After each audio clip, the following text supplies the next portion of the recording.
Car ప్రపంచంలో సరికొత్త fashion Kisan fashion mall ఇప్పుడు మన బీరంగూడలో. రక్త చరిత్ర సినిమా మళ్ళీ రిలీజ్ చేస్తున్నారు 17th అని వచ్చింది. ఏంటి ఆ రోజులో సెన్సేషనల్ ఈ సినిమా, తెలుగు రాష్ట్రాల్లో సెన్సేషనల్ సినిమా, పెద్ద చాలా బిగ్గెస్ట్, అంటే మామూలు సెన్సేషన్ కాదు. అప్పుడు ఎలా జరిగింది ఈ సినిమాకి ప్రొడక్షన్ కావచ్చు ఇదంతా, అండ్ అప్పుడు కలెక్షన్స్ బీభత్సం, ఒక చరిత్ర అది. అంటే వర్మ గారి సౌండ్ సిస్టమ్, వర్మ గారు ఒక రక్త చరిత్ర, ఒక్క రాయలసీమ ప్రాంతంలో ప్యాక్సినేజం ఎలాగుండేది, జీవితంలో ఏమి నష్టపోయామంటే మన లైఫ్ నష్టపోయాం. అది చూపించడానికి ఆ సినిమా తీశారు. అది దాంట్లో చాలామంది ఇన్స్పిరేషన్ అయ్యారు. అమ్మ, గతంలో మా తాతలు ముత్తాతలు ఇంత నష్టపోయారా, ఈ విధంగా రెండు వర్గాల మధ్యన గొడవలకు ఈ విధంగా ఇబ్బంది వచ్చిందా. Welcome to Telugu. నేను మీ యాంకర్ శరత్. ఇవాళ మనతో పాటు నటికుమార్ సార్. నమస్తే సార్. నమస్తే.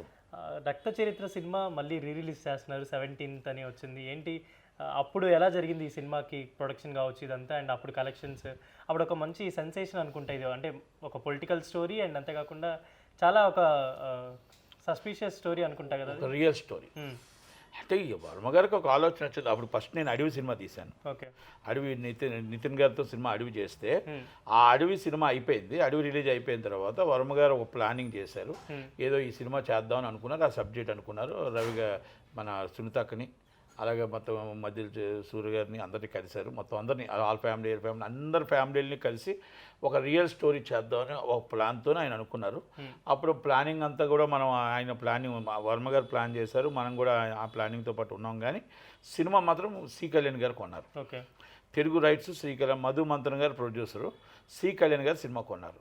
ఆ రోజులో సెన్సేషనల్ ఈ సినిమా, తెలుగు రాష్ట్రాల్లో సెన్సేషనల్ సినిమా, పెద్ద చాలా బిగ్గెస్ట్, అంటే మామూలు సెన్సేషన్ కాదు. ఎలా ఉండే సార్ కలెక్షన్స్ అప్పట్లో? కలెక్షన్స్ ఒక బీభత్సం, ఒక చరిత్ర అది. అంటే వర్మ గారి సౌండ్ సిస్టమ్, వర్మ గారు ఒక రక్త చరిత్ర. అంటే ఒక రాష్ట్రంలో, ఒక్క రాయలసీమ ప్రాంతంలో ప్యాక్సినేజం ఎలాగుండేది, రెండు కులాల మధ్యన, రెండు వర్గాల మధ్యన గొడవ ఎలాగుండేది, ఎంతమంది ప్రాణాలు కోల్పోయారు, ఎంతమంది జీవితాలు నాశనం అయిపోయారు, ఎంతమంది అంటే ఒక రెండు కులాల గొడవ మీద తీసుకుని వచ్చి చాలా జరిగాయి. రెండు వర్గాలు, రెండు కులాలు. అంటే దాని మీద చాలామంది నష్టపోయారు, తీవ్రంగా నష్టపోయారు. ప్యాక్సినిజం అనేది నష్టపోయారు. ఆ నష్టాన్ని, అంటే ఆనాటి మన డెవలపింగ్ కాకుండా మొత్తం టోటల్గా ఈరోజు ఎందుకు పెరిగింది, ఎందుకు అయ్యింది అనేది ఒక ఆలోచనతో అందరినీ తీసుకొని, అంటే ఆ కుటుంబానికి ఈ కుటుంబానికి అందరూ బాగుండి అన్నదమ్ములుగా ఉండేవాళ్ళు, అది ఎందుకు విడిపోయారు, ఎందుకు జరిగింది అనేది మొత్తం టోటల్గా ఒక వివరంగా తీసుకుని. సినిమా రిలీజ్ అయిన తర్వాత ఏమైనా గొడవలు అయ్యాయి సార్ అప్పట్లో? ఏమవలేదు. ఒక చిన్నవి ఆపుతామని అయ్యి వచ్చాయి, అవన్నీ అయ్యాయి. కానీ వర్మ గారు ఎప్పుడు దానికి ఏం లెక్క చేయరుగా, మీకు తెలియని విషయాలు ఉన్నాయి. అన్నీ కూడా ఆయన ముందు అన్నీ ఆలోచించుకొని చేస్తాడు. ఓకే, ధైర్యం చేశాడు, సినిమా చేస్తాడు, అయిపోయింది. సినిమా చేసిన తర్వాత మన సునీతక్కలు కానీ అందరూ సపోర్ట్ చేశారు. సినిమాని పెద్ద హిట్. అసలు ఎవరు ఎక్స్పెక్ట్ చేయరు అనుకుంటా కదా, సుదీప్ గారు కావచ్చు, సూర్య గారు కావచ్చు, వివేక్ ఓబ్రాయ్ కావచ్చు, అంతా ఒక కాస్టింగ్ అంతా కూడా డిఫరెంట్గా ప్లాన్ చేసినట్టున్నారు సినిమా అంతా కూడా. అంటే ఇక్కడ లోకల్ భయపడ్డారు, లోకల్ ఆర్టిస్టులు భయపడ్డారు. లోకల్ ఆర్టిస్టులు ఎప్పుడైతే, ఎందుకంటే లోకల్ సబ్జెక్ట్ ఇస్ ద వేడి సబ్జెక్టు. ఇటు పరిటాల రవణ సబ్జెక్ట్ అంటే మామూలుగా డైరింగ్ అండ్ డాన్సింగ్. ఒక కొన్ని ఒక కులానికి అవ్వచ్చు, ఎస్సీ ఎస్టీ బీసీకి అవ్వచ్చు, ఒక రాష్ట్ర నాయకుడు ఆయన, నాట్ ఓన్లీ జిల్లా నాయకుడు, రాష్ట్ర నాయకుడిగా ఆయనకు ఒక ఇన్స్పిరేషన్ ఉంది. ఆ కుటుంబానికి ఒక ఇది ఉంది. ఆయన అంటే అభిమానులు ఉన్నారు. అలాగే సూర్య గారు ఒకదానికి ఆయన ఇన్స్పిరేషన్, దానికి అంటే అక్కడ ఉన్న దానికి మొత్తం వాళ్ళ మిసెస్ ఎమ్మెల్యేగా నించొని గెలిచింది. అంటే రెండు వర్గాలు, అంటే ఒకటి రెడ్డి, ఒకటి కమ్మ. ఈ రెండు దాంట్లో ఈ సినిమాని నిజ జీవితంలో తీసేటప్పుడు వర్మ గారు నాకు బాగా నచ్చిన సినిమా ఏంటంటే, వర్మ గారు ఈ సినిమాని ఆ ఇన్స్పిరేషన్ ఏంటంటే, ఇప్పుడున్న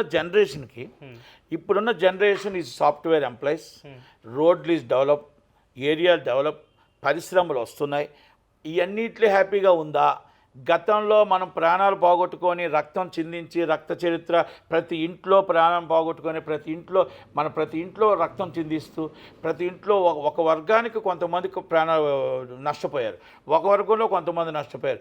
జీవితంలో ఏమి నష్టపోయామంటే మన లైఫ్ నష్టపోయాం. అది చూపించడానికి ఆ సినిమా తీశారు. అది దాంట్లో చాలామంది ఇన్స్పిరేషన్ అయ్యారు. అమ్మ అంటే నా తాతలు ముత్తాతలు మా తండ్రులు ఈ విధంగా రెండు వర్గాల మధ్యన గొడవల వల్ల ఈ రాష్ట్రాన్ని డెవలప్ అవ్వలేదు, మా జిల్లాలో డెవలప్ అవ్వలేదు, మా ఇల్లులు డెవలప్ అవ్వలేదు, మాకు ఫోటోల మీద దండలు పడ్డాయి తప్ప ఈరోజు మా కష్టానికి మా తల్లిదండ్రులు మళ్ళా మమ్మల్ని నిలబెట్టి ఈరోజు మేము ఎక్కడెక్కడో అమెరికాలో జాబ్ చేసుకున్నా, బెంగళూరులో జాబ్ చేసుకున్నా, ఇంకొక జాబ్ చేసుకున్నా ఈరోజు ఉన్నాము అంటే ఈరోజు రాయలసీమ ప్యాక్సినిజం పోబట్టి రాయలసీమ ప్యాక్సినిజం అయిపోయి డెవలపింగ్ ఇస్ ఆంధ్రప్రదేశ్. ఇప్పుడు మళ్ళీ రిలీజ్ చేస్తున్నారు అంటే అప్పటి ప్రభావాలు చూపించడానికి అది కూడా చెప్తాను మీకు. అలా డెవలప్ అవటానికి ఈరోజు మీరు అనంతపురం వెళ్ళండి. మీరు అనంతపురం వెళ్తే అనంతపూర్లో ఏ రోడ్డు చూసినా అద్దంలాగా ఉంటుంది, ఏ ఇల్లు చూసినా చక్కగా ఉంటుంది.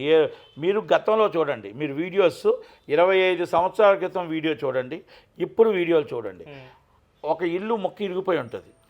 ఇప్పుడు ఆ ఇల్లు చూస్తే చక్కగా అద్దాల బేడ కట్టి ఉంటుంది.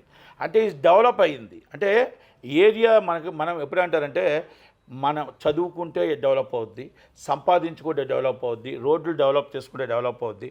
మనం దృష్టి అంతా గొడవల మీద పెట్టలేదు, దృష్టి డెవలపింగ్ మీద పెట్టారు, అందుకనే డెవలప్ అయింది. కనుక అందరూ కూడా ఈరోజు అన్నదమ్ముళ్ళగా కలిసి ఉన్నారు. పాత కక్షలు కానీ ఎవరికి ఏం లేవు.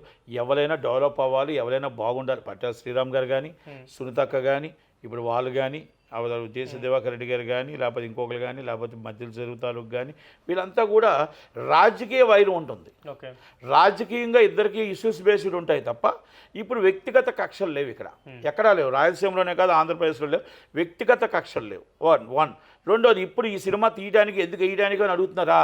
ఎందుకు వేస్తున్నాం అంటే ఈ సినిమా ఆ జనరేషన్ 16 సంవత్సరాల క్రితం జనరేషన్ ఎలా చూసి ఇన్స్పిరేషన్ అయ్యారో ఇప్పుడున్న జనరేషన్ కూడా చిన్నపిల్లలు ఉన్నారు, 5 సంవత్సరాలు 10 సంవత్సరాల పిల్లలు అప్పుడు ఈ సినిమా వచ్చింది కాబట్టి ఇప్పుడున్న పిల్లలు కూడా జనరేషన్ మనం చూస్తే గతంలో మా తాతలు ముత్తాతలు ఇంత నష్టపోయారా, ఈ విధంగా రెండు వర్గాల మధ్యన గొడవలకు ఈ విధంగా ఇబ్బంది వచ్చిందా అంటే ఇప్పుడు మనం డెవలపింగ్ మనం ఈరోజు మన ఇల్లు చూసుకుంటే మన వాడు చూసుకుంటే మన పల్లె చూసుకుంటే ఎంత బాగుంది అని ఈ జీవితం మనకు బాగుంది కదా, ఆ జీవితం మనకు వద్దు కదా, ఈ జీవితం మీదే డెవలప్ అవుదాం, డెవలపింగ్ ఇస్ మన ఆంధ్రప్రదేశ్, డెవలపింగ్ ఇస్ మన పల్లె చేసుకుందాం అన్న ఒక ఆలోచనతో జనరేషన్ ఇన్స్పిరేషన్ కోసం ఆ సినిమాని మళ్ళీ రిలీజ్ చేస్తున్నాం. ఇది ప్రేక్షకుల కోరికపై, ప్రేక్షకులు వర్మగారిని ఎన్నోసార్లు అడుగుతున్నారు కాబట్టి నేను సి కళ్యాణ్ గారిని రిక్వెస్ట్ చేసి నాకు సంబంధం లేదు ఈ సినిమా, ఈజ్ మై ఫ్రెండ్, మా పిల్లలు సినిమాని మా పాప బాబు మా ఫ్రెండ్ మురళీకృష్ణ గారు ముగ్గురు కలిపి సి కళ్యాణ్ గారు వీళ్ళంతా కలిపి తీసుకొని ఏపీఎన్ ఇండియా మొత్తం ఎంటైర్ ఇండియా రిలీజ్ అవుతుంది. రిలీజ్లో మొత్తం వర్మ గారు కీలక పాత్ర, అలాగే ఆర్టిస్టులు ఇంకా కొంతమంది రావడానికి అవకాశాలు ఉన్నాయి. ఎవరెవరు వస్తారని ఇంకా తెలియదు కానీ ఎవరెవరు రావడానికి అవకాశాలు ఉన్నాయి. ఈ సినిమా మళ్ళా సంచలనం సృష్టిస్తుంది. ఎందుకంటే ఇది 400-500 థియేటర్స్ వేస్తున్నాం సినిమా. Is a rerelease, first time is record and 500 theatres. Heroism లేని కథ హీరో. ఇక్కడ చాలా హీరోల సినిమాలు వేశారు, కథ హీరోగా సినిమా రిలీజ్ అవుతుంది. కనుక ఓపెనింగ్స్ చూడండి, సాటర్డే 4 o'clock బుకింగ్ ఓపెన్ అవుతుంది. ఈ సినిమా ప్రతి ఒక్కరు చూడాలి. ఎందుకంటే దాంట్లో సౌండ్ సిస్టమ్ అవ్వచ్చు, లేకపోతే వర్మ గారు తీసిన స్క్రీన్ ప్లే అవ్వచ్చు, డైరెక్షన్ అవ్వచ్చు, ఈజ్ అ డిఫరెంట్. మళ్ళా గత చరిత్రలో డైరెక్టర్గా ఈయన లెజెండ్, డైరెక్టర్గా ఆయన ప్రపంచంలో ఆయన డైరెక్టర్గా మెచ్చుకునే వాళ్ళే తప్ప ఇప్పుడు చిన్న సినిమాలు తీశాడు, అంటే మంచి సినిమాలు తీశాడు, అన్నీ కూడా ప్రయోగించాడు అంతే తప్ప ఈ సినిమాలో ఆయన స్క్రీన్ ప్లే కానీ డైరెక్షన్ కానీ సూపర్ డైరెక్షన్. అందుకని ఆయన యాట్సప్. ఈ సినిమా మనం చూడాలి. ఇప్పుడున్న జనరేషన్ వర్మ గారి కోసం సినిమా చూడాలి. అంటే ఒక శివ చూశారు, ఇది కూడా చూడాలి. Okay, thank you.